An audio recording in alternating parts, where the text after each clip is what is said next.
యూట్యూబ్లో అప్లోడ్ చేసిన సార్ యూట్యూబ్లో అప్లోడ్ చేసేస్తారు నిన్న తీసిన ఒకటి నిన్న అప్లోడ్ అయిపోయింది. తెలంగాణ నాన్ కోఆపరేషన్ కొడితే వస్తుంది యూట్యూబ్.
యూట్యూబ్లో వచ్చేస్తుంది.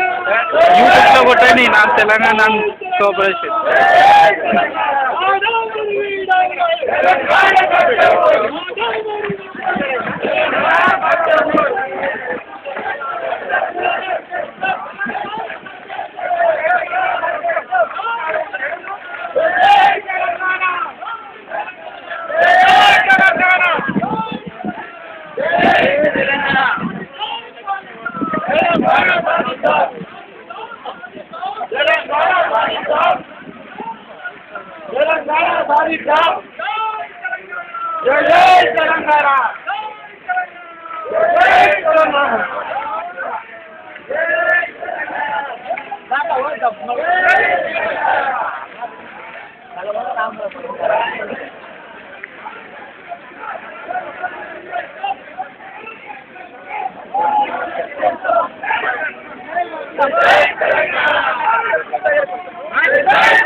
అన్న కూర్చుంటే అయిపోయింది.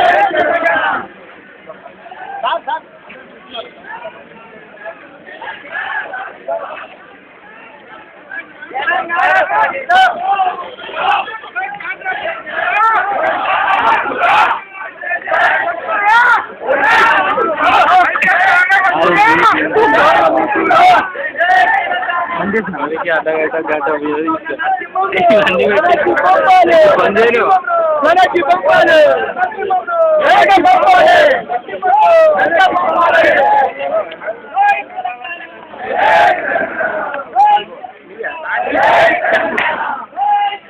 తెలంగాణ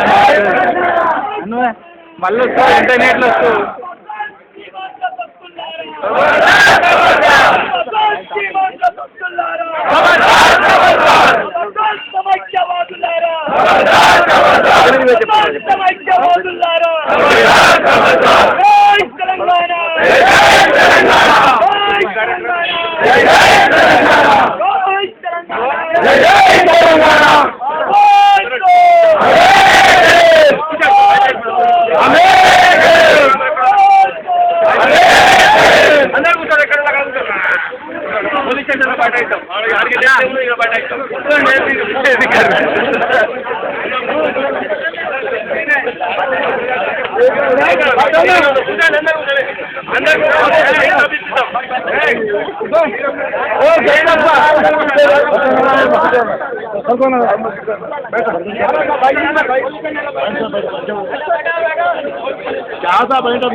భాగంగా అలాగే గత 2 రోజులు చేస్తున్నాం, ఈ రోజు 3 రోజులు కొనసాగుతుంది కాబట్టి చేసిన ఉపాధ్యాయ జేఏసీకి మరియు అన్ని ఉద్యోగ సంఘాలకు ఇచ్చేసిన మరి ప్రజా సంఘాలకు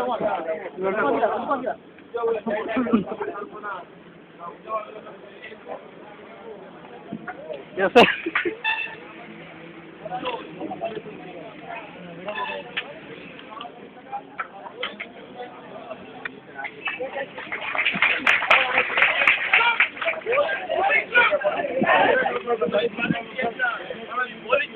బయటాయించి మనం ఆ జైలు బారు అనేది ఏదో ఈరోజు ఈ పోలీసులకు మనం తెలియజేయడం జరిగింది. ఇది మొత్తం మెదక్ జిల్లా ఉద్యోగుల విజయంగా భావిస్తూ ఇప్పుడు మనం మన మధ్య ముఖ్య నాయకులు ఒక 4-5 ముఖ్య నాయకులు వారి సందేశాన్ని వారు చేసే ప్రోగ్రామ్స్ మరి వాళ్ళతో మనతో కాదు మనమే మనం పోరాటం చేయాలి కావాల్సి 4-5 ముఖ్య నాయకులు మాట్లాడినాక మనం ఎక్కడ చేయడం. మొట్టమొదటిగా మన తెలంగాణ టీచర్స్ చేసి రాష్ట్ర కన్వీనర్ అన్న పెద్దలు రాము గారిని మాట్లాడాల్సిందిగా విజ్ఞప్తి చేస్తాం.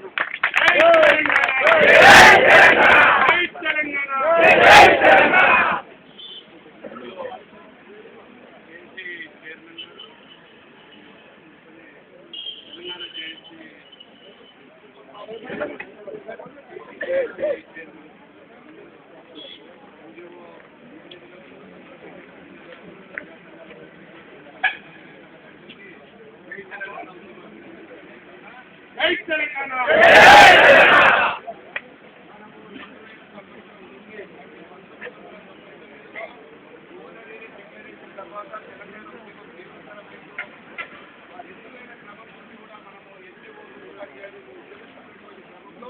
మరి రాజకీయ పార్టీలు ముందు కట్టించి తెలంగాణ ఉద్యమాన్ని జీవంతరం చేస్తున్నటువంటి ప్రయత్నాలు జరుగుతుంది. అదే క్రమంలో తెలంగాణ జేఏసీ ఏర్పడిన తర్వాత వాళ్ళు కూడా విస్తృతమైనటువంటి కార్యక్రమాలు తీసుకుంటున్నారు. కార్యక్రమాలు ఎన్ని తీసుకున్నప్పటికీ కూడా వాస్తవంగా ఈరోజు తెలంగాణలో మన ఉద్యోగులకు 600 మంది జీవోలు అమలు చేయనటువంటి క్రమంలో చాలా అన్యాయాన్ని పొందినము. ఉపాధ్యాయులము ప్రధానంగా పొందినము. అదే క్రమంలో 600 మంది జీవో కాకుండా ఈనాడు ప్రత్యేకంగా ప్రజల డిమాండ్ మన ముందుకు వచ్చింది. అంటే ఈ నీళ్లు మాకు కావాలి, మా భూమి మాకు కావాలి, మా వనరులు మాకు కావాలి, మా బొగ్గు గనులు మాకు కావాలి, మా విద్యుత్ మాకు కావాలి అనేటువంటి డిమాండ్ ఈరోజు ఆ ప్రజల డిమాండ్కు బాధ్యత కలిగినటువంటి పౌరులుగా, ఒక బాధ్యత కలిగినటువంటి ఉద్యోగులుగా, ఒక బాధ్యత కలిగినటువంటి ఉపాధ్యాయులుగా మరి మద్దతు తెలియడమే కాదు, ప్రత్యేకంగా ఈరోజు పాల్గొంటున్నాము. ఆ తెలంగాణ ఉద్యమంలో పాల్గొనడం కాదు, ఎప్పుడు ఈ తెలంగాణ బిల్లు సాగిస్తున్నామో ఆ నిరాశ ప్రతిరోజు ఆ నిరాశకు నెట్టుతున్నటువంటి మన విద్యార్థులు ప్రజలు ఎంబీఏ చదివి లక్షలకు ఉద్యోగంలో పోయేటువంటి విద్యార్థులు 400 మంది ఉద్యోగులు ఆత్మార్పణ చేసుకొని ఓ ప్రజలారా చూడండి, ఈ ఉద్యమాన్ని చూడండి అని ప్రభుత్వాన్ని కూడా కన్ను తెరవండి, లేదా మన తెలంగాణలో ఉన్నటువంటి దొంగ రాజకీయ నాయకులారా కన్ను తెరవండి, పార్లమెంట్ లో బిల్లు పెట్టండి అనేటువంటిది ఒత్తిడి. అక్కడ 400 మంది ఆత్మార్పణ చేసుకొని ముందుకు వచ్చినటువంటి